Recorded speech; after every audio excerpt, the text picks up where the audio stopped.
Hi everyone, it's Joe Veneri, the host of Fitt Insider, the show where I talk with the entrepreneurs, executives, and investors who are redefining the business of fitness and wellness.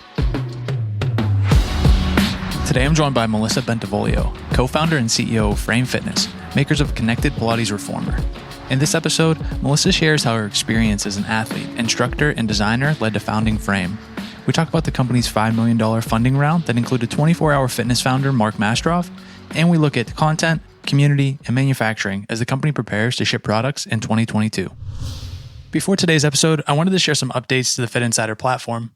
As you might know, in addition to this podcast, we send a weekly newsletter to help operators stay informed and make better decisions. We also launched an industry-specific jobs board filled with hundreds of openings at top companies, and we're actively investing in early-stage health and fitness startups. To see what's new or to get in touch, visit insider.fit.co. Hi, Melissa. Welcome to Fitt Insider. Thanks for joining us. Thank you so much. So happy to be here. Yeah, likewise. Looking forward to chatting today. Certainly a lot to talk about. And I think just to kick things off, why don't you introduce yourself and tell us about Frame Fitness? Okay, so you pronounced my name correctly. So it's Melissa Bentivoglio. And we have a very exciting new venture called Frame Fitness, but specifically a Frame Reformer. And it's a digitally connected Pilates reformer. Yeah. And the idea, right? Connected fitness, certainly going into a number of different modalities now, and maybe something we'll get into later, which you mentioned, Frame Fitness, starting with the reformer. So what's coming down that path? But initially, how did you get the idea? Give us a little bit about your background and maybe where you are in the development of the product/company. For sure. So this is actually my second proprietary reformer design. I, in 2018, started designing a commercial grade studio reformer. And I've been in the fitness industry since I was 19, starting university in Toronto, Canada.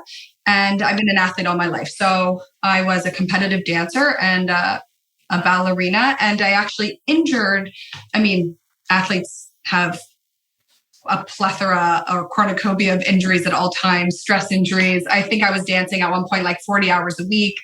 And I was also a provincial soccer player. So a lot of stress on the body. And when I think I was 17 or 18, and I fractured my pelvic bone.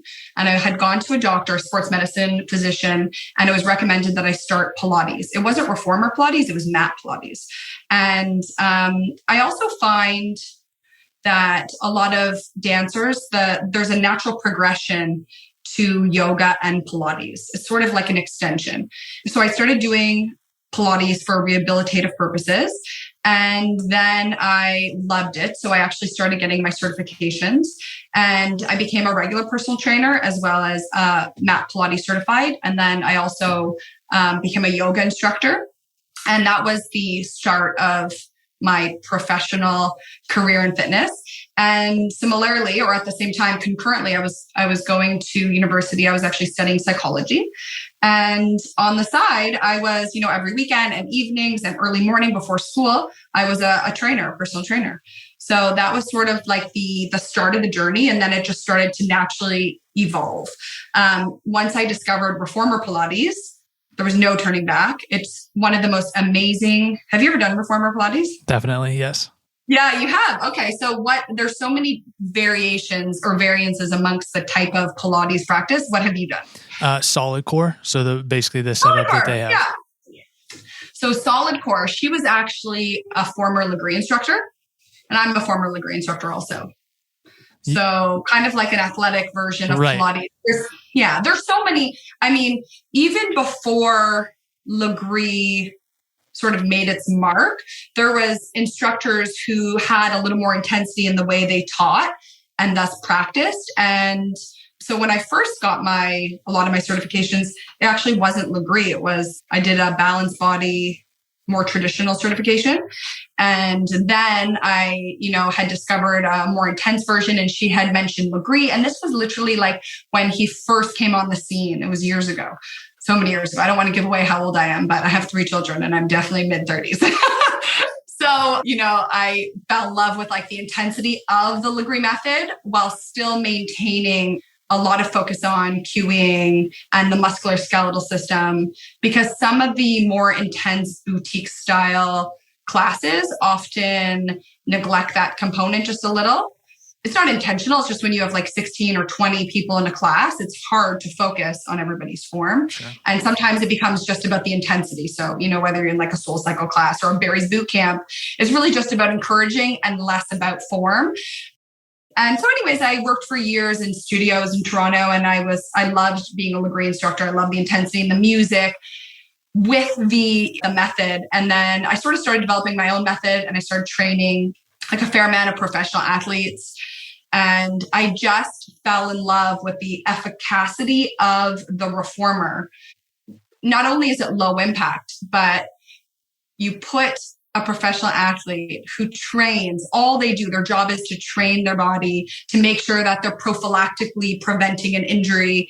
And they're also like in phenomenal shape because this is all they do. And you put them on a reformer and they're like quivering.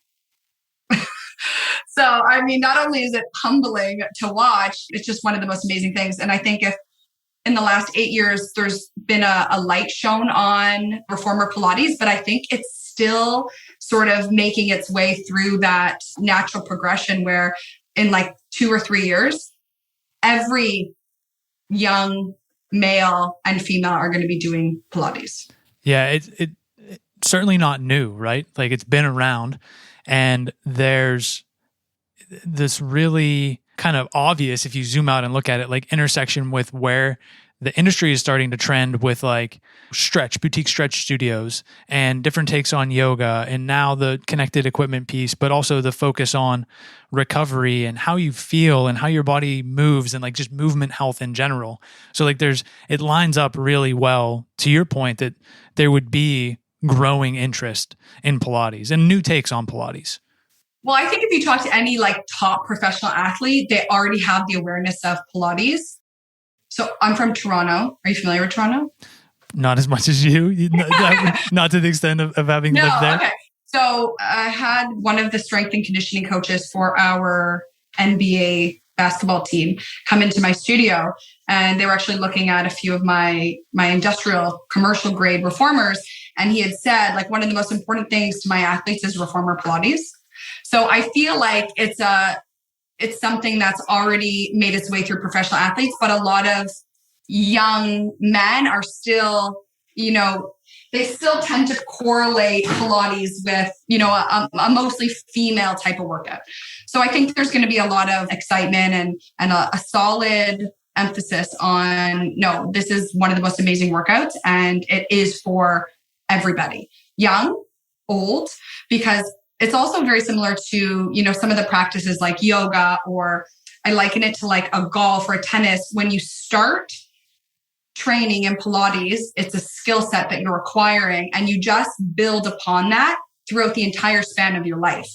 Whereas some other things tend to be a little more fickle or more pertaining to like the point in your life. Totally makes sense. And I think as you're talking about this and your experience as an instructor and going through it as an athlete and exerciser, and then you talk about designing industrial Pilates reformers, where does the leap come from? I am, a participant and instructor to I am designing initially industrial and now connected, direct to consumer basically products. Totally. So I think I've always had an inventor spirit. I have like an insatiable curiosity just naturally. That's my natural state. So it drives Lee bonkers, but I'm constantly researching. Like I always say I could be in university for the rest of my life. I love being in that type of academic environment. And I think that curiosity always had me looking for solutions, even when I was and not to say that even when I was just an instructor, working at other people's businesses. So when I started to query the possibility of creating my own proprietary design, it was probably 2 years in the making prior to actually making that leap, because not only is it's a financial it's a huge financial risk. But when you're creating anything proprietary and there are, patents and patent strategy associated, and just the industrial design is very, very costly. So it was something that I went through from a very methodical perspective. So I created my own business plan, even though it was just for, one brick and mortar to begin. I went through those steps, and I feel like that journey prepped me for this massive journey, which happened to it was kind of like a concurrent stream. So I had started, I'm going to open up my own studio. And there's elements that I love of being a Legree instructor, but I also was, a balanced body ambassador. And I had some clients who maybe thought Legree was too intense, but they still wanted to achieve, a cardiovascular infusion. They still wanted to feel like they were getting a workout. So I kind of developed my own method. And I feel like that's a natural inclination that a lot of instructors have. So they may not coin their method, but they all have a specific way that they teach, and they adopt certain things and certain elements. And very similar to, Joseph Pilates, he originally created the method with his namesake, Pilates, because he was rehabilitating and strengthening dancers, professional dancers in New York City. And when you get into some of the origins of what he was pulling upon when he created this method, it was jiu-jitsu, dance, and yoga. So it wasn't just one thing. It was very multidimensional. And I think that's just sort of the way all teachers approach the way they instruct. You seldomly have one instructor who does the exact same as everybody else. Totally. So that was the way I approached it. And when I decided, okay, I kind of want to pursue my own method. I don't want to just be pigeonholed to being just a Legree instructor or just a balanced body ambassador.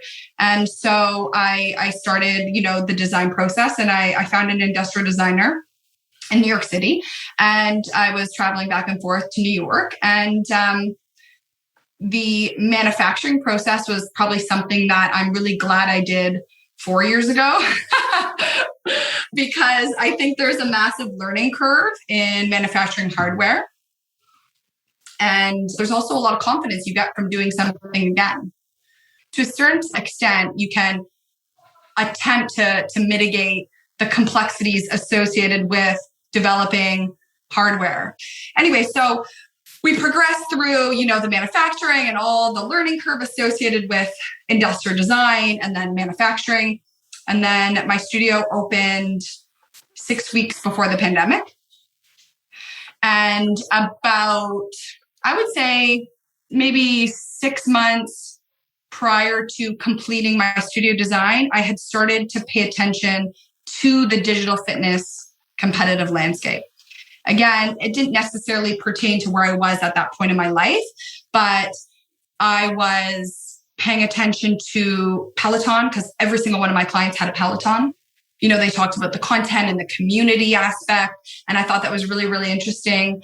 And then there was the Mirror, and then the acquisition of the Mirror by Lululemon, and Tonal was starting to make a name. And this was all pre-COVID, right around the time. And, I just started to do my own research. Again, I have that research inclination. And, I started doing my research, and I'm like, this kind of reminds me of 10 years ago, maybe people had a desktop in their home. Fast forward 10 years, every single home has multiple iPads. And not only are there kids on their iPads, but these iPads are actually running homes. So it's just an evolution of a technological advancement, because people love and crave convenience. So even though I think, and I thought, again, pre-COVID, I knew that boutique fitness was very, very popular, I saw why this growth was happening in this digital at-home fitness. And being somebody who was opening up a studio, designing a product in New York and flying back and forth, I would say about 40 clients that I had for years that I couldn't train because I was so busy with my opening up of my brick and mortar studio. And I did a full gut job. And then on top of that, I created proprietary design. So I actually started Zooming or even FaceTiming some of my clients, my long-term clients. So a lot of the other ones, I actually, passed along to some of the other instructors I'd worked with for years. But the hardcore ones that were like, only Melissa, I can only see Melissa, I started like FaceTiming and Zooming. And a few actually, I would record sessions because they wouldn't know how to sequence themselves. And we pivoted to using gliders as opposed to reformer because it can mimic, you're pulling upon like foundational Pilates, but you can still do a lot of the exercises with gliders. So I was doing that and I was like, it was like an aha moment. So I started querying how I could create a digital fitness reformer, and there was nothing on the market. So I was like, at first I was like, should I do like a mirror of sorts? How would it be placed? Would that be like, too cumbersome? Would people have to like, would they have to have a certain like type of drywall? And then I had a few initial concepts. And I think the industrial designer thought I was a little crazy because we had just finished the other design. But then when COVID happened, I like full steam ahead. Like it was just sort of serendipitous that this was sort of meant to be for me, not in general, just for me, that I had all this time now to just complete all those industrial designs and just move forward. Yeah. It's such a cool story to hear you recount it. And it's one that we've heard a couple of times before, right? With, you mentioned Mir and Bryn, who was an instructor and she had been through it and she had a studio and she saw this kind of shift to at home. And Ali Arati from Tonal, right? He was an instructor, but he went through this process of getting in shape himself and was like, hey, how do I get this whole weight stack basically into my house so I can do this more often? So you get Tonal. In your story, it certainly seems like you're uniquely qualified, right? To be the person that is bringing the connected Pilates reformer into the home, having gone through the process as an athlete, as an instructor in the brick and mortar setting. But then at some point you have to make that jump to, hey, how do we build and start to scale, right? What is now Frame Fitness? And to this point, at least publicly, the company's raised $5 million. Mark Mastrov, who's, top of the top in terms of fitness experience from 24-hour. How did that come about that you were like, hey, now we need to raise money. We need to start to build a team and really operationalize this? So fantastic question. I actually completed all my designs and I approached my partner in life. I approached my husband, Lee, and said, okay, I have this amazing design and I just have this like overwhelming sense of this needs to happen. And he kind of looked at me and was like, you just spent like 3 years opening a studio. And I encouraged him to look at some of the research I had done. And again, it was so pre-COVID that even when I had started raising money and I had some very sophisticated investors, particularly in the fitness industry in front of me, I would say to each and every one of them, don't look at this like an opportunistic. Don't allow what we're all experiencing right now, which was the onset of COVID and how that literally transform the way everybody lived their daily lives, because all of my research focused on the growth pre-COVID, just because it's an evolution of technology. You could point at anything in your home and, you could almost scratch your head. Can you believe that's what cell phones used to look like? Or, vehicles, technology advancements in electronics, specifically TVs, smart TVs, your ability. There's no slowing down technological advances, particularly if it's providing a solution and that solution pertains to convenience and accessibility. That's like the number one thing. So I had Lee, I was like, I know I just, spent years and years opening up a studio, but just do your own research. So he came back to me a couple of days later and said, I think you're onto something. And, he has quite an extensive network and he got me in front of Mark Mastrov, who, like you mentioned, is the founder of 24-Hour Fitness.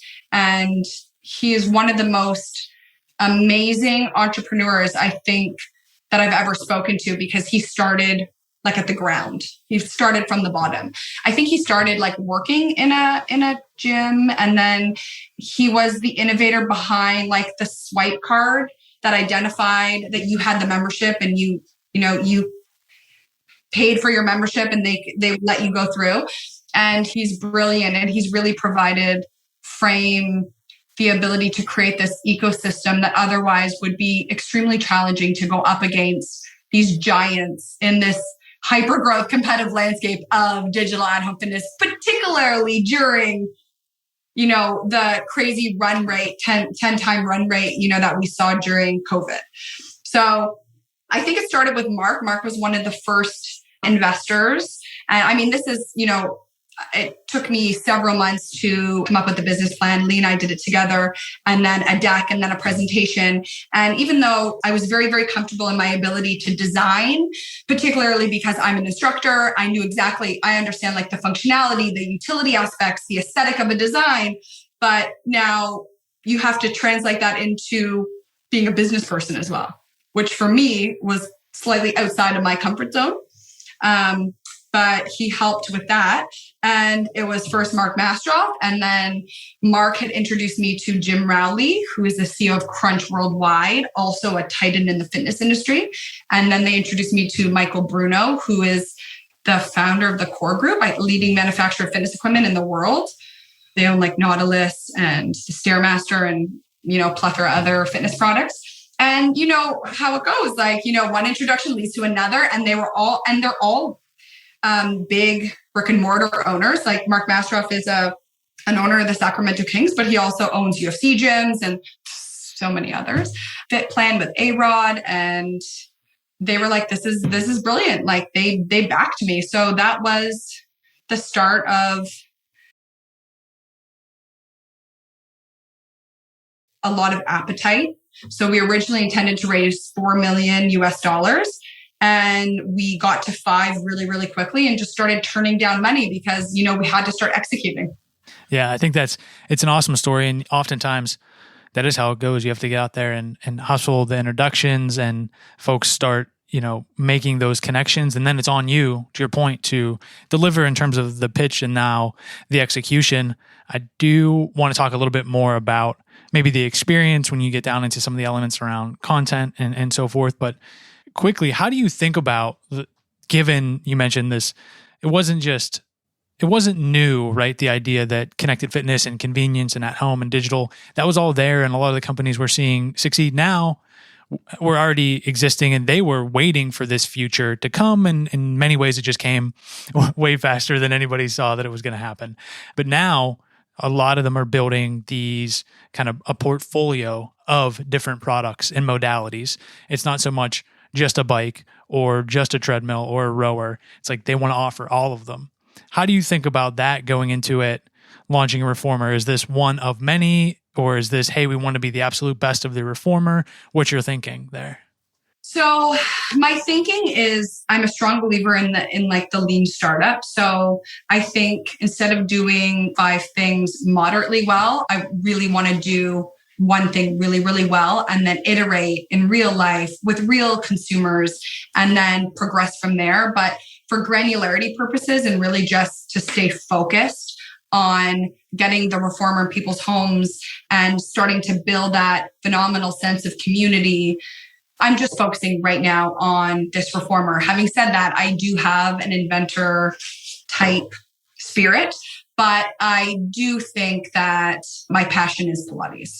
So I don't see myself, inventing like a reformer and then, a subsequent treadmill. I also think there's a lot of companies that Peloton, Nordic Track, Echelon, they do that. Mm-hmm. And I'll just let them do that.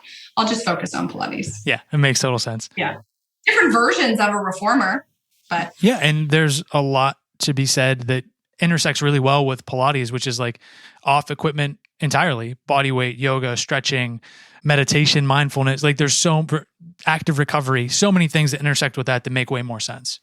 So you've read some of my publications. I think that content offering is crucial and you have to have a variety. So one thing that was very, very important to me when I was initially creating, the concept of this frame reformer was that the screen could have a really beautiful swivel so that I personally feel as an instructor, a Pilates instructor, I'm not just a Pilates instructor. I'm also a yoga instructor. I'm a regular fitness instructor. So additional content offering off the reformer was very, very integral to the whole master plan of this business. And stretch I would say arguably just as important as any type of strength training. Similarly, meditation, hugely important.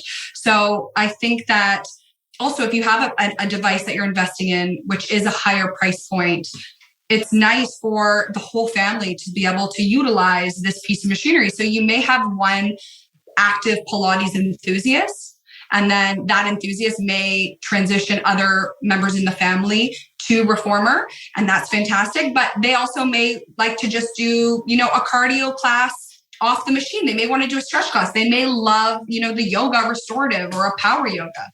So I think that's really, really important also. And I think you can do so much with that. And there's so much to tackle that I don't really need to be thinking about, other forms of fitness equipment. Also, reformers last a lifetime. There's no motor. So I like that. Yeah, you're definitely getting the use out of it as a member. And so that content piece becomes even more kind of important. Yeah, as we get towards the end of the conversation, I wanted to just talk about that, the other element, which is obviously kind of table stakes now when it comes to bundling the hardware and content and what that looks like in terms of some people have taken the approach of kind of celebrity instructors, right? Huge Instagram followings that, they leverage for brand awareness. There's music licensing. You have to go out and get the deals with all the big record labels and artists. And then something that you mentioned a couple of times, which is community. How are you thinking about, given it's early on, right? But how are you putting these things together and what does that look like? So I made a decision early on. I could have assembled a team while in stealth mode, but I did choose a few phenomenal instructors, but much more limited because I felt, or I had this sense that the moment we become public facing, and if the appetite is there, like I feel it will be, for one, we're substantiated by the fact that Pilates, and fact check this, has the yoga and Pilates community has the total highest participation rate in the US. That was based on a study in 2018. I'm sure it's only grown. So when you look at, one of the most successful spin studios, SoulCycle, they had 110 studios pre-pandemic. Let's just talk pre-pandemic. And then you look at just Legree, there's 350. And then there's, 85 solid core. And then there's a million boutique Pilates. So Pilates is so massive. We get to pull upon a really beautiful number of active enthusiasts before even thinking about having to convert and creating barriers of entry just because, they've never done Pilates before. So exactly what I had imagined when we went public facing, I am now being reached out by, micro and macro Pilates instructors that have followings that are phenomenal and from all over the world. So in the next 30 days, there's a heavy focus on just completing that semblance of that core team.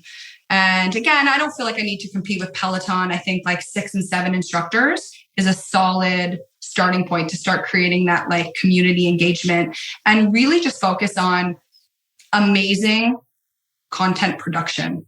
Because I've seen some of the companies, and for me, a very discerning type consumer, I want really great content. I want it to look like it's professionally filmed.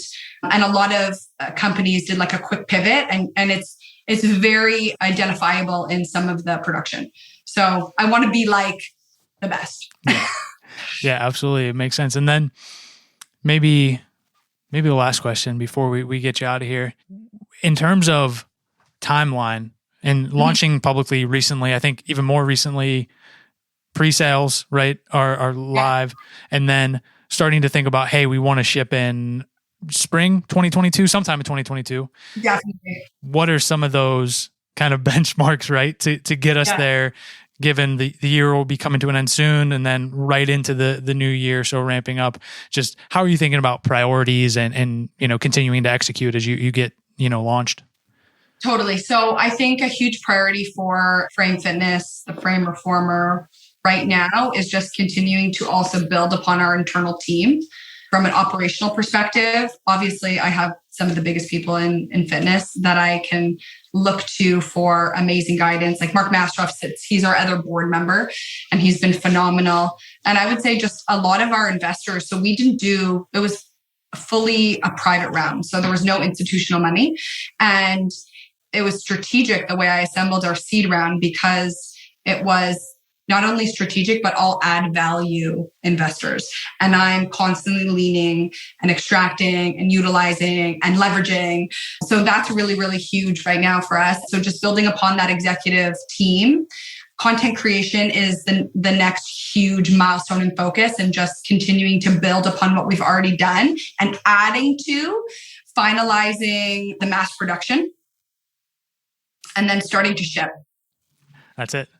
Yeah. And like, I'm really hoping for, a March, April, that a lot of people have said, that's really soon, considering you didn't do like an Indiegogo or a Kickstarter, but we have a really buttoned up, beautiful brand. And I think that we were able to achieve that. Like, I was working like 16-hour days.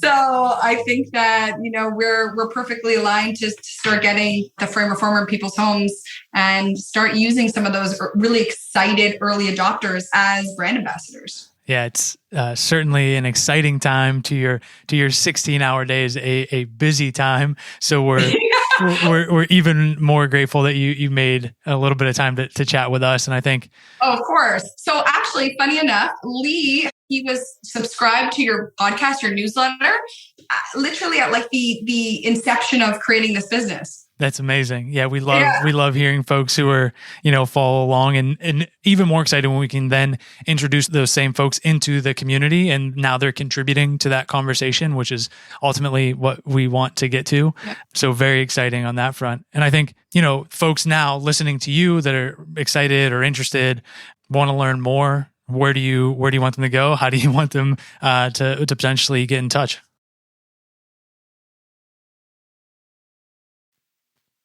www.framefitness.com. So we're still open for pre-order, and you're going to start seeing Frame everywhere. Exciting times. So there's a lot of excitement. There's a lot of top tier publications reaching out. Again, we've done no paid media. It's all just organic. And I think we're just like at a really super exciting time, but also a very focused time. Yeah. And we'll let you get back to it. We'll be definitely following along. Hope folks, you go to the website, check it out. And yeah, thanks for making time. Thank you so much for having me. Thanks everyone for listening to today's episode.